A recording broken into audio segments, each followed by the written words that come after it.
بروقت ان کو سرزنش کی سزائیں دی۔ پھر مصنوعات کے حالات اور معیار کا جائزہ لیتے، نہ صرف مصنوعات کے حالات کہ کون سی چیز سیریا، عراق، مختلف علاقوں سے آ رہی ہے جس کی شارٹیج ہے، پھر آپ صلی اللہ علیہ وسلم خود وفود بھیج کے مختلف ٹیریٹوریل قبائل سے کہتے کہ آپ یہاں پہ انویسٹ کریں، یہ چیزیں بھیجیں اور ہم اپنا گڈز آپ کی طرف بھیجیں گے، اور ان کی کوالٹی کو بھی چیک کیا جاتا، ان کے معیار کا بھی اسسمنٹ ہوتی۔ تو آپ صلی اللہ علیہ وسلم بحیثیت ہیڈ آف اسٹیٹ خود محتسب بن گئے اور خود مارکیٹ پرائس کنٹرول کمیٹیز آپ نے ایویلویٹ کی، قائم کی، اور اس کی انسپیکشن کی، گڈز کی کوالٹی کا اور بروقت ترسیل کا انتظام جو ہے وہ آپ نے خود دیکھا، اس کی آبزرویشن کی، آپ اندازہ لگائیں۔ پھر بعد میں آپ صلی اللہ علیہ وسلم مکہ اور مدینہ میں 2 مختلف مارکیٹ انسپیکٹر اور سپروائزر مقرر کیے۔ مکہ اور مدینہ میں مارکیٹ انسپیکٹر اور سپروائزر آپ صلی اللہ علیہ وسلم کے دور میں اپوائنٹ ہوئے تھے۔ یہ اتنی بڑی ایڈوانسمنٹ ہے اسلام کی، 1400 سال پہلے آپ صلی اللہ علیہ وسلم کے انتظامی حکومت میں، ریاست میں، مدینہ میں اور مکہ میں یہ عملاً رولز آف گورننس جو تھے پریکٹیکلی مارکیٹ کی حد تک بھی تھے، جو لوگ آج کہتے ہیں اس وقت کیا تھا۔ پھر حدیث سے یہ بھی ثابت ہوتا ہے کہ سیدنا عمر فاروق رضی اللہ تعالیٰ عنہ نے بازاروں کے لیے انسپیکٹر اور خاص طور پر ایک خاتون کو مدینہ منڈی میں بطور انسپیکٹر مقرر فرمایا۔ ٹھیک ہے، مدینہ کی منڈی میں ایک خاتون انسپیکٹر تھیں، تو خواتین کی امپاورمنٹ جو لوگ ہمیں بھاشن دیتے ہیں ویسٹ کا، اتنا ایڈوانس تھا اسلامک گورننس ماڈل کہ سیدنا عمر نے مدینہ کی منڈی میں ایک خاتون کو انسپیکٹر مقرر کیا کہ جہاں لیڈیز کے عبایاز، ڈریسز یا ان کی پروڈکٹس آتی اور کھانے پینے کی اشیاء، وہ خواتین ان خواتین کی شکایات کا ازالہ کرتی اور خواتین کو پوری پروٹیکشن ہوتی۔ لیڈی انسپیکٹر تھی، مارکیٹ انسپیکٹر۔ تاہم بازاروں کے معائنے کے لیے خصوصی ایجنسیوں کا قیام پہلی بار ہشام بن عبد الملک کے زمانے میں ہوا تھا۔ یہ جو خصوصی ایجنسیاں جو قائم ہوئی تھیں بازاروں کی انسپیکشن کے لیے، یہ بعد میں قائم ہو گئیں۔ ڈاکٹر محمود احمد غازی جو ہیں مفکر گزرے، انٹرنیشنل اسلامک یونیورسٹی کے ریکٹر بھی رہے، ان کے مطابق حضرت عمر نے عبداللہ بن غبطہ بن مسعود الہندلی، مشہور تابعی ہیں، کو مدینہ اور تمام اسلامی ریاست کا محتسب اعلیٰ اور صائب بن زید کو نائب محتسب اعلیٰ مقرر فرمایا، ادب القاضی کے اندر جو آپ کے محاضرات میں ہے۔ پھر ادارہ حسبہ پر پہلی تحریر جو ہے، حسبہ یعنی اکاؤنٹیبلٹی پر، جو ابو الحسن الماوردی مشہور اسلامی مفکر ہیں، احکام السلطانیہ جنہوں نے لکھی حکومتی آرڈیننس کے بارے میں، اس میں ایک باب اسی موضوع پر قائم کیا، اور ایک اور عالم دین ابو یعلا نے انہی ایام میں اپنی کتاب اسی نام احکام السلطانیہ سے لکھی، جنہوں نے ایک اسلامی ریاست میں حسبہ کے نام سے ایک انسٹیٹیوٹ کا بھی ذکر کیا ہے۔ مارکیٹ کے معائنے پر پہلا مکمل کام امام ابن تیمیہ نے کیا، ٹھیک ہے، جنہوں نے نہ صرف پرائس کنٹرول بلکہ عاملین اور مزدوروں کے لیے منصفانہ اجرت کے تصور اور عوامی مفاد میں اشیاء کی فراہمی پر زور دیا، اور ایک طرح سے کام کاج سے متعلق اولین معائنہ اور نفاذ کے نظام میں ریاستی امور پر بھی آپ نے بحث کی۔ اگر اب ابو الحسن ماوردی کی افکار کا جائزہ لیں تو مارکیٹ سپروائزر انسپیکٹر جہاں اس بات کو یقینی بناتے ہیں کہ کہیں حاضر مزدوروں پر زیادہ بوجھ تو نہیں ڈال رہے یا مناسب اجرت سے کم دے کر ان کا استحصال تو نہیں کرے، ایکسپلائٹیشن کو روکنا، وہیں مارکیٹ سپروائزر انسپیکٹر کا کام آجر کو معمول سے زیادہ اجرت، اضافی اجرت کے لیے مزدوروں کے مطالبات سے بھی بچانا تھا۔ بیلنس اپروچ تھی، ایکسپلائٹیشن بھی نہ ہو اور اتنی زیادہ اجرت کے لیے مزدور بھی اس کا ناجائز فائدہ نہ اٹھائیں۔ پھر اگر آگے اس کو دیکھیں تو بہت ساری مارکیٹ انسپیکشن کے حوالے سے ہمیں بہت ساری چیزیں ملتی ہیں۔ علامہ یوسف القرضاوی نے اپنے فتاویٰ جلد اول میں عاملین کی اجرتوں کے تعین کے بارے میں لکھا ہے کہ اسلامی حکومت کے فرائض میں ہے کہ ہر وہ پالیسی یا اقدام جس کے ذریعے عدل و انصاف قائم ہو، ظلم کی بے خونی ہو، لوگوں کو نقصان سے بچایا جائے، لوگوں کے آپسی تنازعات کو طے کیا جائے تاکہ ایک صالح معاشرہ وجود میں آ جائے، یہ حکومتی ذمہ داریوں میں شامل ہے کہ ہر کام کرنے والے اور اس کے مالک کے باہمی معاملات کی نگہداشت یہ ریاست کی ذمہ داری ہے، اور مزدور کی حق تلفی ہو تو حق دلوانے کے لیے ٹھوس قدم اٹھائیں، یعنی state shall ensure the rights of labours, اور جو ورکرز ہیں تو چاہے وہ ورکرز میڈیا سے ریلیٹڈ ہیں، فیکٹری سے ہیں، مزدور ہیں، کسان ہیں، کوئی بھی ہیں، مارکیٹ والے ہیں، تاجر ہیں، ٹریڈرز ہیں، تو ان سب کے جو ہیلتھ پالیسی ہے، ایجوکیشن ان کے بچوں کی، ان کو مراعات اور ان کی خالص اجرت کا انتظام یہ اسٹیٹ انشور کرے گی، اس کے لیے انسپیکشن کا معاملہ ہے۔ اس میں وہ حدیث کوٹ کرتے ہیں، آپ صلی اللہ علیہ وسلم نے فرمایا کلکم راع وکلکم مسئول عن رعیتہ، الامام راع ومسئول عن رعیتہ، متفق علیہ حدیث ہے کہ امام وقت یا بالفاظ دیگر حکمران وقت کی ذمہ داری کو خاص اور محدود نہیں بلکہ عام اور لامحدود بتایا گیا ہے۔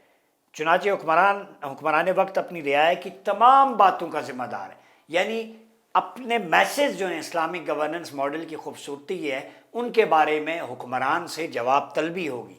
ایک بچہ مر جائے اس کی، کوئی بھوکا سوئے اس کی، کسی پہ ظلم ہو رہا اس کی، کسی کی نگہداشت نہیں ہو رہی، کسی کو ہیلتھ کی سہولیات نہیں مل رہی، جو بچے ایجوکیشن سے محروم ہیں، یہ سارے کا سارا بوجھ رسپانسبلٹی ہیڈ آف اسٹیٹ کی ہے۔ وزیر اعظم کو یا چیف ایگزیکٹو کو یا اس کے معاونینوں کو، گورنرز کو، وزرائے اعلیٰ کو جواب دہ ہونا پڑے گا، یہ بالکل ہے۔ پھر اسی لیے فرمایا کہ ان اللہ یأمرکم ان تؤدوا الامانات الی اہلہا، کہ اللہ تمہیں حکم دیتا ہے کہ جو امانتیں اہل لوگوں کو لوٹا دو۔ اب جب ورک کی ایتھکس کے حوالے سے آتے ہیں تو اسے ہم بہت ساری چیزیں ہمیں ملتی ہیں جو قرآن مجید میں الفاظ استعمال ہوئے ہیں، بیسک اسلامک سورس ہے، جیسے عمل، مزدوری، سعی، فعل، کسب، یہ تمام ہم معنی الفاظ ہیں قرآن میں استعمال ہوئے۔ پانچواں لفظ آجر کا ہے جو کام یا ملازمت کا معاوضہ ہے۔ پھر لفظ عمل کے مختلف معانی ہیں، محنت، مزدوری، کام کاج، پیداوار یا مینوفیکچرنگ وہ بھی اس میں آتی ہے۔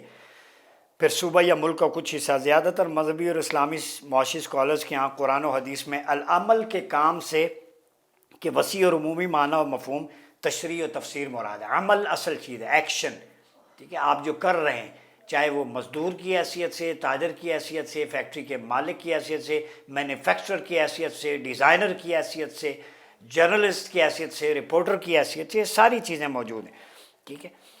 تو اس عمل کے حوالے سے کوئی امتیاز نہیں ہے، سیلف امپلائڈ ہوں یا آزاد ہوں، استاد، مکینک، سرکاری نجی شعبے کے ملازمین، حکمران یا عام آدمی، کوئی فرق نہیں ہوتا۔ جب قرآن کو دیکھتے ہیں تو حضرت نوح علیہ السلام کی محنت کے ہاتھوں کی محنت کا حوالہ دیتے ہوئے فرمایا کہ آپ نے اپنے ہاتھ سے وَاصْنَعِ الْفُلْكَ کشتی بنائی۔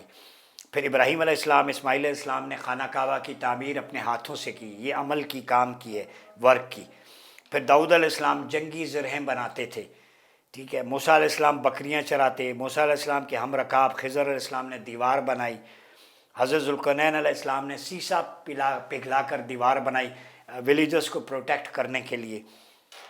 پھر حضرت یوسف علیہ السلام کی دانشورانہ محنت کا ذکر بھی قرآن میں موجود ہے، انہیں شاہ مصر نے خزانچی، نگہبان یا وزیر مقرر کیا تھا، فائنانس منسٹر بھی آپ رہ چکے یوسف علیہ السلام۔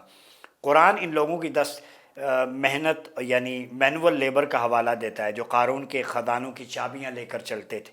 جانوروں کے کام کے بارے میں بھی ارشاد باری تعالیٰ ہے، یہ جانور تمہارے بوجھ بھی ان شہروں تک اٹھا کر لے جاتے ہیں جہاں تم بغیر مشقت کے نہیں پہنچ سکتے۔ تو بار برداری کا جام جو آج کل دیگر ذرائع نقل و حمل آ گئے ہیں، گاڑیاں آ گئی ہیں، ٹرینز آ گئی ہیں، ہوائی جہاز آ گئے ہیں، ٹھیک ہے، کنٹینرز کے ذریعے آگے پیچھے ہوتا ہے۔ تو یہ کچھ چیزیں قرآن میں ذکر کی گئی ہیں جو میں نے آپ کے سامنے رکھی ہیں۔ تو سیدنا عمر رضی اللہ تعالیٰ عنہ کے بارے میں کے حوالے سے میں اتنا ضرور کروں کہ سیدنا عمر نے یوں فرمایا کہ ایک مسلمان کے لیے بالکل ناپسندیدہ عمل ہے کہ وہ اپنی روٹی کمانے کے لیے مناسب کوشش نہ کرے اور صرف دعا کرے کہ خدا اسے کھانا دے۔ صرف دعا سے نہیں فرق پڑتا، آپ کو ایکشن کرنا پڑے گا، آپ ایکشن کریں پھر توکل خدا پہ کریں، پھر دعا کریں۔ اللہ رب العزت نے آپ کو کام کے لیے اعضاء اور جوارے دیے ہیں، کئی لوگوں کے لیے مینٹلی جو فری لانسنگ سے کماتے ہیں، ضروری نہیں ہے آپ دماغ سے کماتے ہیں، آئیڈیا آج کل بکتا ہے، آج کل کمیونیکیشن سکلز بکتی ہیں، آج کل تحریر آپ کے لیے کسی کے لیے لکھتے ہیں وہ بکتی ہے۔ تو جسمانی اور ذہنی دونوں اجرتیں مزدوری کے زمرے میں آتی ہیں، تو آپ وہ کر کے اپنی تندہی سے، اخلاص نیت سے ڈیڈیکیٹ کر کے پھر اللہ کی بارگاہ میں دعا کریں، ٹھیک ہے۔ ایک حدیث کے مطابق طلب کسب حلال فرض نمازوں اور دیگر فرائض کے بعد سب سے اہم فریضہ ہے۔ پھر آپ صلی اللہ علیہ وسلم فرمایا آدمی کی اس کمائی سے بہتر کوئی کمائی نہیں جس نے اپنی محنت سے کمایا، اور آدمی اپنی ذات، اپنی بیوی، اپنے بچوں اور خادم پر جو خرچ کرے وہ صدقہ ہے۔ سنن ابن ماجہ میں کہ اپنی حلال کی کمائی میں سے ماں باپ، بیوی بچوں پر خرچ کرنا، اولاد پر، یہ بھی ایک صدقہ ہے۔ ٹھیک ہے، ایک موقع پر آپ صلی اللہ علیہ وسلم نے فرمایا ہر مسلمان پر صدقہ لازم ہے۔ صحابہ نے عرض کیا اگر کسی کے پاس صدقے کے لیے کچھ نہ ہو تو فرمایا کہ اپنے دست و بازو سے محنت کر کے خود بھی فائدہ اٹھائے اور صدقہ بھی کرے۔ فرمایا طاقت نہ رکھے ایسا کرنے کی تو پھر فرمایا لوگوں کو نیکی اور بلائی کا حکم دے۔ عرض کیا وہ بھی نہ کر سکے، فرمایا برائی سے باز رہے، بلا شبہ یہ اس کے لیے صدقہ ہے۔ ادب المفرد کے اندر یعنی کچھ نہیں کر سکتے نیکی کر لو، وہ بھی نہیں کر سکتے برائی سے روکو، وہ بھی نہیں کر سکتے خود برائی سے بچو۔ اسلام میں کتنی سافٹنس ہے، اس کو بھی عمل خیر کہا گیا ہے۔ ورچوس ڈیڈ جو ہیں تو عمل کی بڑی جو ہے وہ ایسنس ہے، اور اس سے ہمیں جوجھنا چاہیے، چونکہ اسلام میں رہبانیت کی کوئی گنجائش نہیں۔ فرائض میں اسلام نے کہا ہے کہ دل جمی سے اللہ سے تعلق قائم کرو۔ اس کے بعد رسول اللہ صلی اللہ علیہ وسلم نے ایک آدمی کو مسجد میں ہر وقت عبادت کرتے دیکھا تو پوچھا اس شخص کی مالی مدد کون کر رہا ہے؟ آپ نے جواب دیا ہم میں سے ہی کچھ لوگ کر رہے ہیں۔ آپ نے فرمایا جو لوگ اس نمازی کی مدد کر رہے ہیں وہ اس نمازی سے بہتر ہیں۔ یعنی کئی دفعہ حضرت عمر درہ لے کے گئے، نمازی کو اٹھایا، نوافل گھر میں بیوی بچے ہیں، کام کاج پہ توجہ دو۔ تو یہ جو ہمارے یہاں اللہ کے دین کے لیے، اس کے لیے دین کا فرائض میں جو واجبات ہیں وہ 5 ارکان اسلام ہیں، نماز، روزہ، آپ اس کے بعد بیسک فرض آپ کا بیوی بچوں، اہل و عیال، والدین کی خدمت کرنا، ان پہ خرچ کرنا۔ تو فرائض سوشل لائف سے متعلق بھی ہیں۔ حقوق اللہ 10% ہوں گے، حقوق العباد 90% ہے۔ آپ ان سے جھوک کے بستر یا کوئی چیز اٹھا کے لے جا اللہ کی راہ میں، یہ نہیں ہے۔ دین بیلنس ہے۔ 80% of the religion is related to socio economic structure, معاشی اور معاشرتی لحاظ سے آپ نے کیسے کرنا ہے۔ 5 نمازوں میں 2 گھنٹے بھی نہیں لگتے، باقی دین کا حصہ 8 گھنٹے 6 گھنٹے نیند نکالیں، 14-16 گھنٹے آپ کے یا گھر میں گزرتے ہیں یا جاب میں گزرتے ہیں یا لوگوں کے ساتھ انٹریکشن میں گزرتے ہیں، تو اس کا حساب زیادہ ہوگا کہ آپ دکان پہ بیٹھے ہیں بحیثیت تاجر تو حلال کتنا کما رہے ہیں۔ آپ دودھ بیچ رہے ہیں تو اس میں ملاوٹ تو نہیں کر رہے، آپ کسی اور چیز میں ملاوٹ تو نہیں کر رہے، دھندا تو نہیں کر رہے۔ تو آپ سمجھتے ہیں یہ سب کچھ کر کے میں اللہ کی بارگاہ میں سجدہ دے کے ریموو ہو جائے گا، اٹ از ناٹ فیئر۔ آپ جب تک پبلک کے ساتھ ڈیلنگ اچھی نہیں ہوگی، یہی وجہ ہے کہ مسلمان ڈیکلائن کی طرف اس لیے ہیں کہ اللہ سے تعلق تو چلے کسی نہ کسی طرح وہ پورا کرتے ہیں، رمضان کے روزے بھی کو گناہ گار رکھتا ہے، عیدیں جمعے پڑھ لیتے ہیں، لیکن جو ایسنس ہے پبلک ڈیلنگ، جس معاشرے کے لیے اسلام کا ضابطۂ حیات آیا ہے، تو پھر تو صرف عبادت تھی تو فرشتے کافی تھے۔ تو عمل سے کبھی نہ جھوکیں۔ آپ صلی اللہ علیہ وسلم نے اس کی ترویج و اشاعت پہ زور دیا اور فرمایا کئی لا یکون دولتم بین الاغنیاء منکم، کہ مال و دولت کی گردش تمہارے مالداروں کے اندر ہی محدود ہو کر نہ رہے۔ دولت کی گردش، اس کا تقسیم کا منصفانہ عمل، اس کے لیے صحیح کرنا ریاست کی بھی ذمہ داری ہے، ہر فرد کی۔ جو مخیر صاحب خیر حضرات ہیں اینولی 2.5% وہ اپنی ویلتھ میں سے دیں، پیوریفائی کریں اپنی ویلتھ کو، اور اس کا بینیفٹ ڈپرائیوڈ کمیونٹی، معاشرے کے ان لوگوں کو جائے تاکہ معاشی خوشحالی آئے، تو یہ بھی اچھے عمل میں کاؤنٹ ہوتا ہے۔ پھر فرمایا وَيَسْأَلُونَكَ مَاذَا يُنْفِقُونَ قُلِ الْعَفْوَ، پوچھتے ہیں کتنا خرچ کریں، فرما دو جو ضروریات سے زائد ہے۔ تو ضرورت سے زائد خرچ کرنا اس کو جو ہے انکریج کیا گیا ہے، ٹھیک ہے، وہ خرچ کریں۔ تو اسلام نے حکم دیا ہے کہ مزدوروں کی رہائش، جو عاملین ہیں، طبی سہولیات، تربیت، بچوں کی کھانا وغیرہ ضروریات، یہ ریاست کی اور اس ادارے کی ذمہ داری ہے جہاں وہ ورکرز کام کر رہے ہوتے ہیں، ٹھیک ہے۔ ریئل ویج اور لیونگ اجرت جو ہے اس کا اصول بیان کیا گیا۔ تو آپ صلی اللہ علیہ وسلم نے فرمایا کہ تم میں سے محنت والے کی مزدوری ضائع نہیں کرتا اللہ، خواہ مرد ہو یا عورت۔ فرمایا 3 قسم کے لوگ ایسے ہیں روز قیامت میں خود ان سے جھگڑا کروں گا۔ ایک آدمی جو میرا نام لے کر عہد کرے پھر اسے توڑ ڈالے، دوسرا وہ کسی آدمی کو بیچ کر اس کی قیمت کھائے، اور ایک وہ آدمی جو کسی مزدور کو اجرت پر رکھے تو اس سے پورا کام لے لیکن اجرت نہ دے۔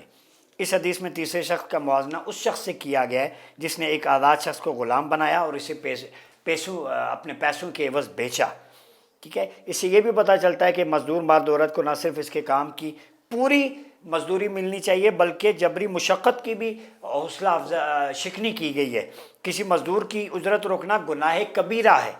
اس حدیث میں اجرت کم ادا کرنے والے انڈر پیمنٹ جو ویجز ہیں اور اجرتوں کے سرقے، ویج تھیفٹ جس کا کیا کہا جاتا ہے، اس پہ بھی روشنی ڈالی جا رہی. تو آپ صلی اللہ علیہ وسلم نے پورا ایتھیکل ڈاکٹرائن، خلفاء نے بھی ایک ماڈل دے دیا. میرے خیال میں معاشرے میں اس پہ عمل کرنے کی ضرورت ہے تاکہ عاملین جو کام کرنے والے افراد ہیں ان کی حوصلہ افزائی اور معاشرے میں ایک بیلنس کریٹ ہو. اپنا بہت خیال رکھیے گا. اپنے میزبان ڈاکٹر عمر اعظم عباسی کو اجازت دیجیے. اللہ حافظ.